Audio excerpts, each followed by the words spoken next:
Almost every country in the world is in debt. The United States is currently at its highest debt level in history, $38 trillion. dollars.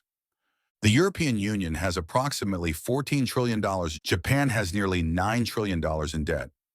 And it's not just weak economies. Oil-rich countries are also in debt. Export giants too, even China.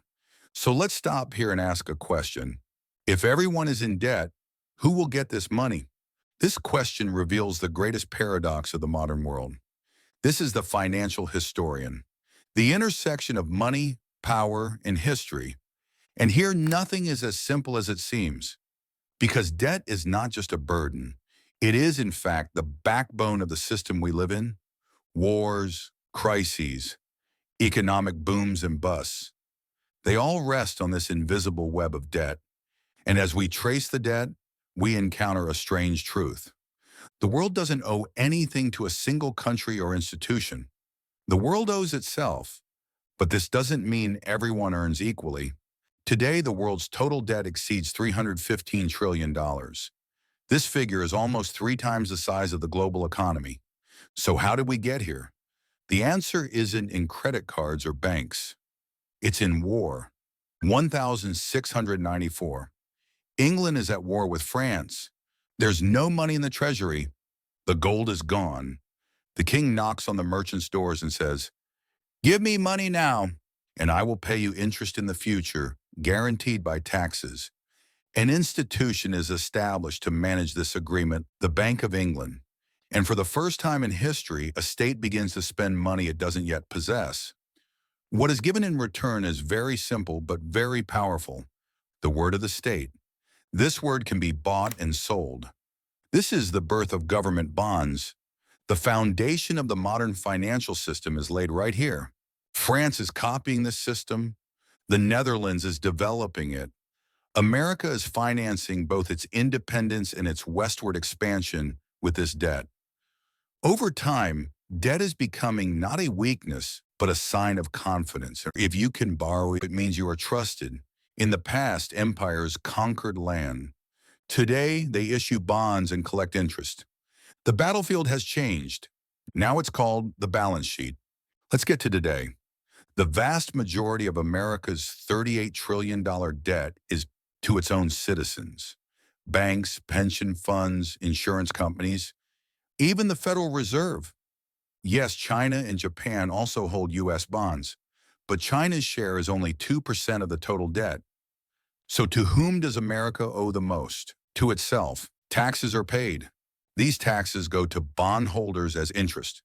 That interest flows into pension funds. The money circulates and returns to the same system. And this isn't unique to America. This is a global cycle. Everyone holds someone else's debt. A worldwide chain of promises. It's like everyone's chips at the poker table are borrowed from someone else. And the game continues for one reason. Nobody leaves the table.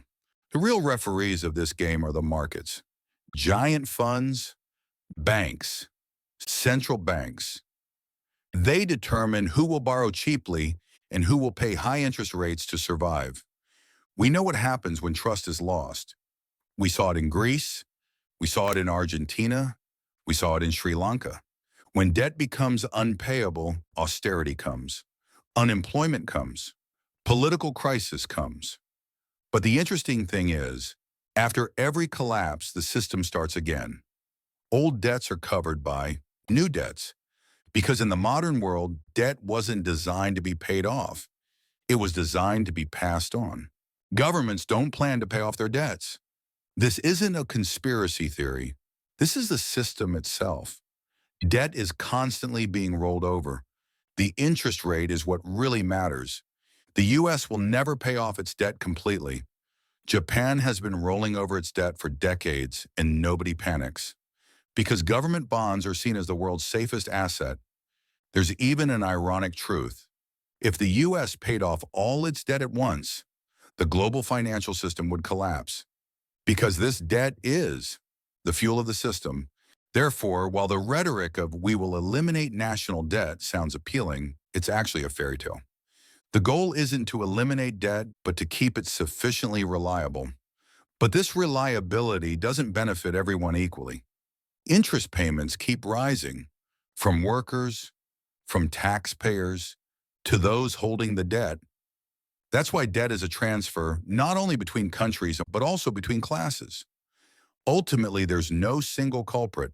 Not China, not Wall Street, not the IMF.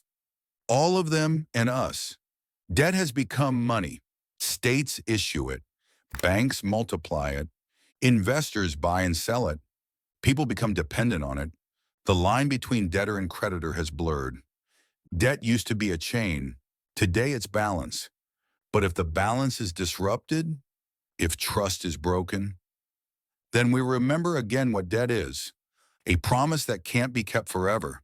If this video has given you a new perspective, don't forget to subscribe.